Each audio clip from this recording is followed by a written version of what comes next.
800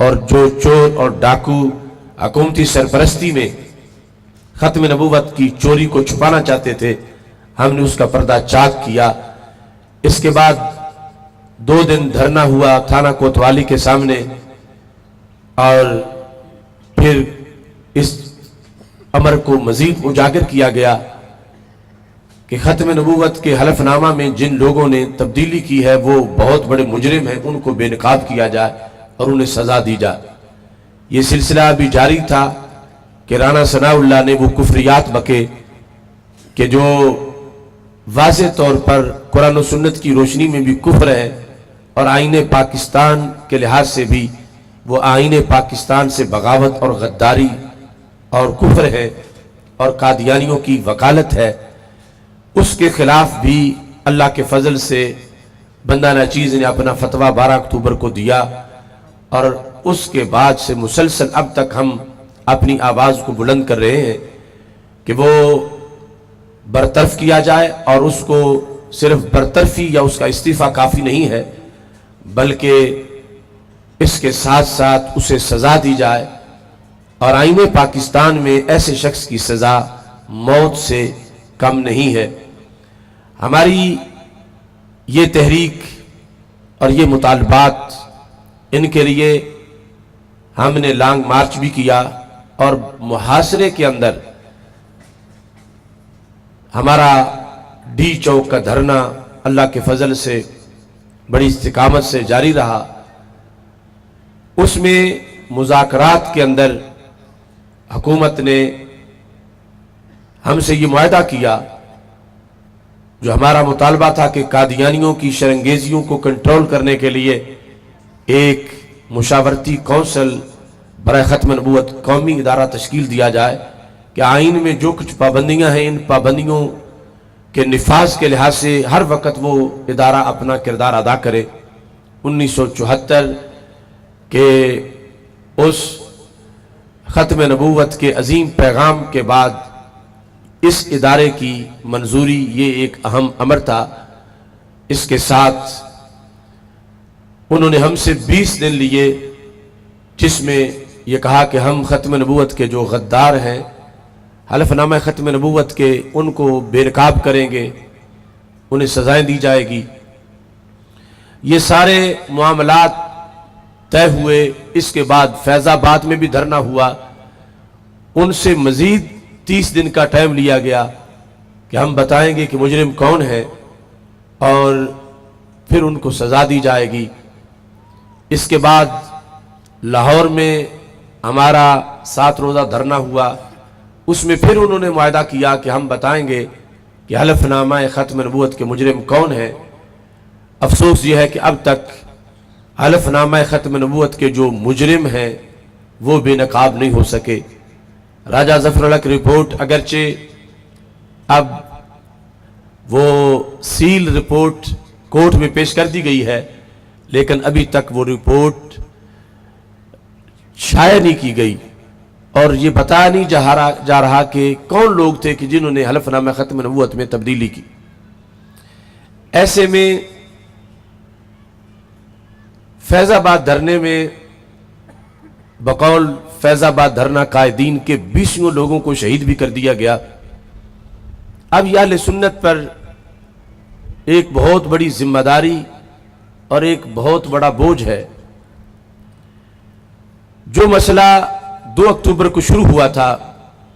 20 شہادتوں کے باوجود ابھی تک وہ مسئلہ ویسے ہی ہے کہ کون تھا جس نے جرم کیا، پتہ چلے تو پھر ان کو سزا دی جائے، اور ابھی تک انہیں سزا نہیں دی گئی، بلکہ مجرم بھی بے نقاب نہیں ہوئے، اور ساتھ اہل سنت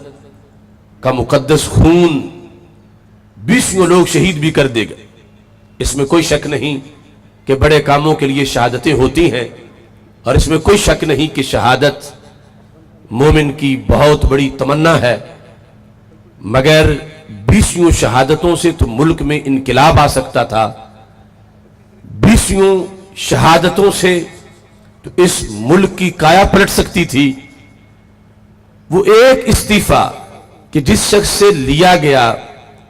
اس کو بے گناہ قرار دے کے لیا گیا، تو اس سے حلف نامہ ختم نبوت کے جو مجرم تھے وہ اس ایک استعفیٰ کے پیچھے چھپ گئے، اور اب تک اتنا خون پیش کرنے کے باوجود بھی وہ بے نقاب نہ ہوئے، اور پھر ان کی سزا کا مطالبہ، اور وہ جو خون شہیدہ ہے، اب ایک بندہ نقیب اللہ محسود مرا ہے، اس کی قوم نے اس کے لیے کتنی آواز بلند کی،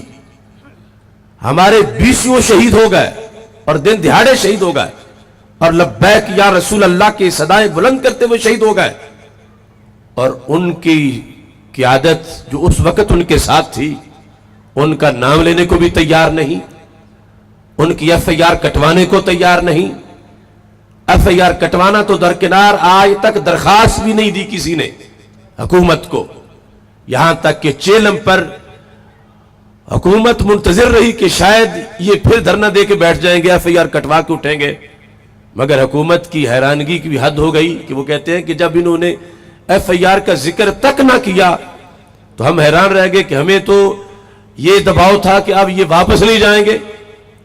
تو اس طرح یعنی اصل ہمارا ختم نبوت کا مسئلہ جو قادیانیوں کے مقابلے میں ہے، امریکہ کے مقابلے میں ہے،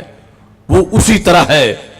کہ پاکستان جیسے ملک میں پارلیمنٹ کے اندر جنہوں نے ختم نبوت میں ڈاکہ ڈالا، یقیناً وہ نواز شریف ہے، وہ شہباز شریف ہے، وہ مریم نواز ہے، لیکن ان کو چھپانے کے لیے ایک استعفیٰ سامنے کر دیا گیا۔ اور افسوس یہ ہے کہ مفتی کا کام ہے کسی کا جرم بتانا، استعفیٰ تو ایک ثانوی حیثیت ہے۔ اب کوئی بندہ زانی ہو اور وہ یہ کہے کہ مجھے زانی نہ کہو، میں اپنا شہر چھوڑ جاتا ہوں، اور مفتی کہے ٹھیک ہے میں تمہیں زانی نہیں کہتا، تم شہر چھوڑ جاؤ، تو کیا اس کو اسلام کہیں گے؟ اس کو شریعت کہیں گے؟ مفتی کا کام ہے برے کو برا کہے، استعفیٰ ثانوی حیثیت ہے، اور یہاں تو استعفیٰ لینے والے گویا خود استعفیٰ دے کے آ گئے کہ ہم فتویٰ نہیں لگائیں گے، ہم اس کو برا نہیں کہیں گے۔ جس کو پہلے خود غدار نبوت کہا، غدار رسالت کہا، اس کے بارے میں پھر چپ کر لی، اور رانا ثناء اللہ کے بارے میں جو واضح کفریات بک رہا ہے، تو وہ تحریک جس کا ماٹو ہی تحفظ ناموس رسالت ہے اور جس کا ماٹو ہی تحفظ ختم نبوت ہے، آج اس کے تعارف کو نقصان پہنچایا جا رہا ہے۔ اس واسطے ہم نے اللہ کے فضل سے جو مذاکرات ڈی چوک میں کیے، ہم ان کو آج بھی شرعی مذاکرات ثابت کرتے ہیں، اور غیر شرعی مذاکرات سے اہل سنت کے تقدس کو ٹھیس پہنچا ہے۔ اہل سنت کی صدیوں کی تاریخ میں تمہیں کوئی ایسا مفتی نہیں ملے گا کہ جو حکومت کو لکھ کے دے آئے کہ فلاں بندہ برا تو ہے مگر میں اسے برا نہیں کہوں گا، فلاں بندہ توہین رسالت کا مرتکب تو ہے مگر ہم فتویٰ نہیں لگائیں گے، فلاں بندہ ختم نبوت کا ڈاکو تو ہے مگر ہم اس کے بارے میں بولیں گے نہیں۔ یہ تاریخ میں پہلی بار غیر شرعی معاہدہ کیا گیا۔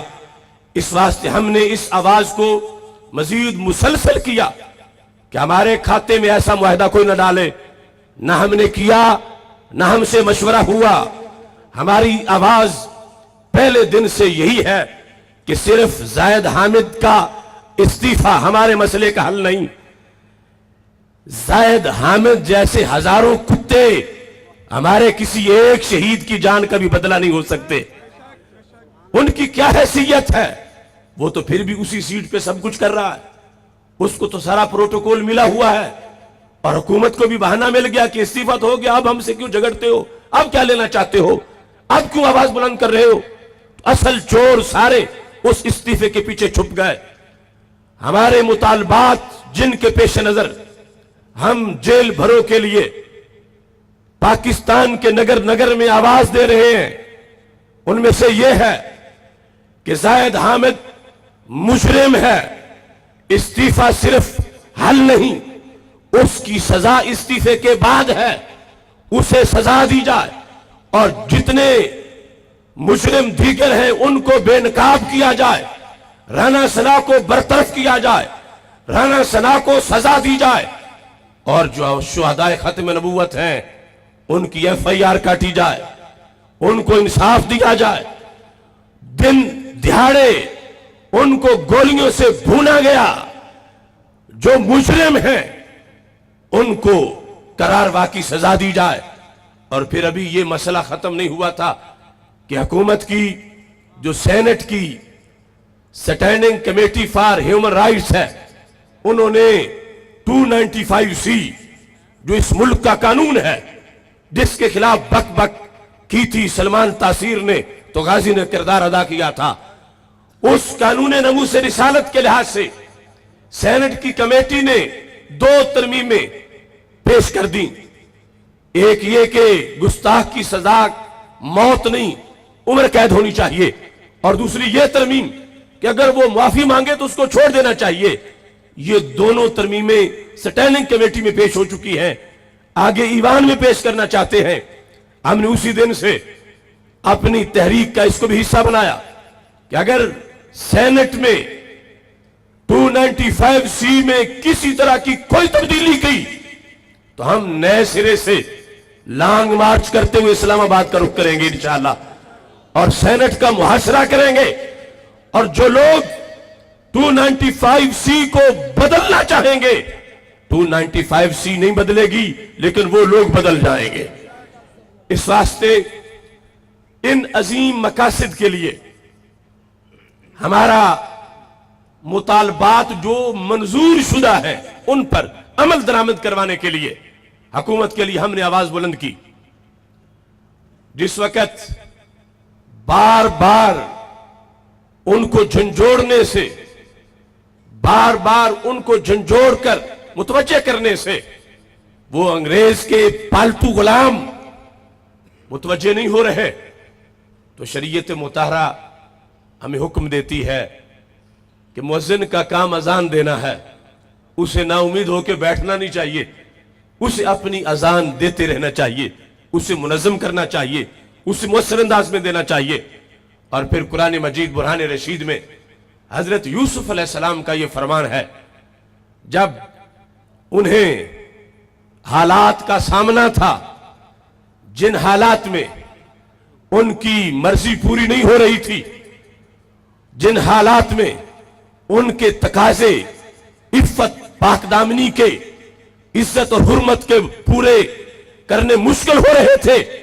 تو انہوں نے کہا رب السجن احب الی مما یدعوننی الیہ، رب جس کی طرف یہ مجھے دعوت دیتی ہے اس سے تو کہیں زیادہ مجھے خود جیل چلے جانا پسند لگتا ہے۔ تو ایسے حالات میں جبر، ظلم اور ستم کو جھنجھوڑنے کے لیے خود بخود مشکلات اور مصائب کو گلے لگانا اور اپنا اعلان خود کر دینا، یہ سنت انبیاء ہے۔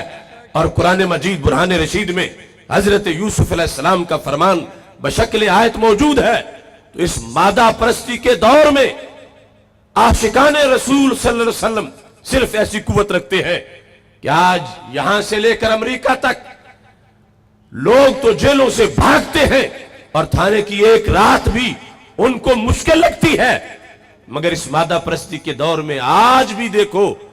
یہ عاشقان رسول علیہ السلام کا ٹھاٹھے مارتا جم غفیر صرف اس مقصد کے لیے بیٹھا ہے، ہم تھکے نہیں ہیں، ہم تھکے نہیں ہیں، ہم تھکے نہیں ہیں، ہم رکے نہیں ہیں،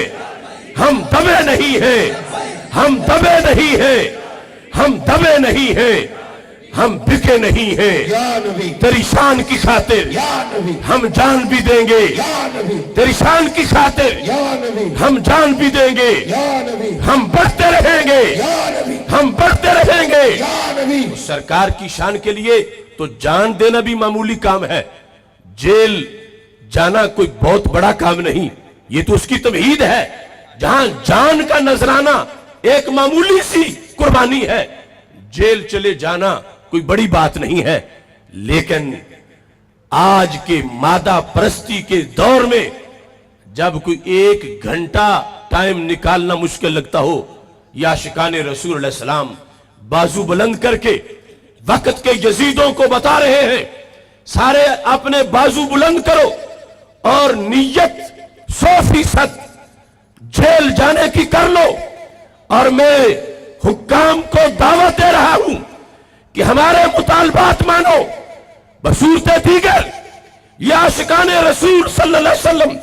اپنے بیڈ روم پر جیل کو ترجیح دیتے ہیں، گھر کے ناشتے پر جیل کی بھوک کو ترجیح دیتے ہیں، اپنے کاروبار اور دکان پر جیل جانے کو ترجیح دیتے ہیں۔ اور رب کعبہ کی قسم، جس کی نیت خالص ہوگی اسے پورا جیل جانے کا ثواب بھی مل جائے گا، اگر کوئی قرینہ نیت کے خلاف نہ ہو۔ صحیح بخاری شریف میں حدیث شریف ہے کہ جب تبوک کی جنگ سے میرے آقا علیہ السلام فارغ ہوئے، فرمایا ان بالمدینۃ قوما، مدینہ منورہ میں کچھ لوگ ایسے ہیں جنہوں نے ہمارے ساتھ سفر نہیں کیا، جو ہمارے ساتھ جہاد میں شریک نہیں ہوئے، شارکونا وہم بالمدینۃ، انہیں گھر بیٹھے رب نے ثواب پورا عطا کر دیا ہے۔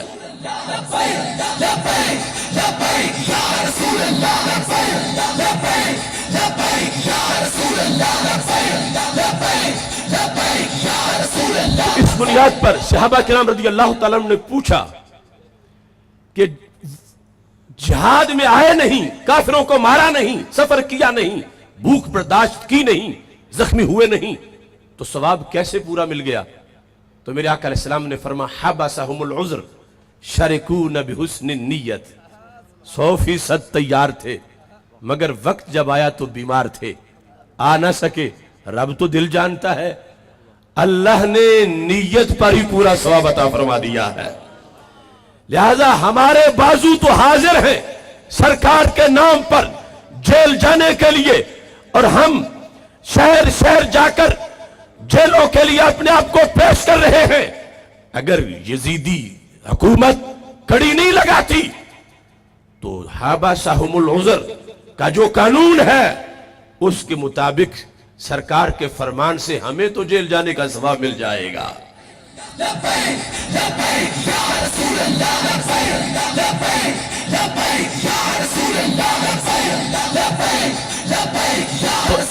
ایک بار اپنے آپ کو پیش کر کے بات ختم نہیں کر دینی، اس کو کنٹینیو رکھنا ہے، تنظیم سازی کریں تحریک لبیک یا رسول اللہ صلی اللہ علیہ وسلم کی۔ یہ جو آج ہماری بات نہیں سن رہے، ہم تحریک جاری رکھیں گے، لیکن ہم الیکشن میں ان یزیدوں سے حساب لیں گے۔ آج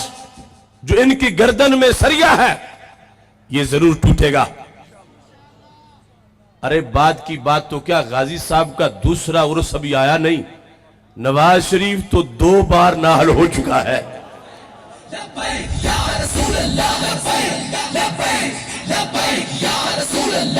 یعنی غازی صاحب کا دوسرا عرس ابھی آنا ہے اور یہ 2 بار نااہل ہو چکا ہے۔ اور میں نے تحریک رہائی کی تقریروں میں کہا تھا، حضرت ورقہ بن نوفل کا قول پیش کیا تھا، جب حضرت بلال پہ تشدد ہو رہا تھا تو انہوں نے تشدد کرنے والوں کو یہ فرمایا کہ اگر تم نے بلال کو شہید کر دیا واللہ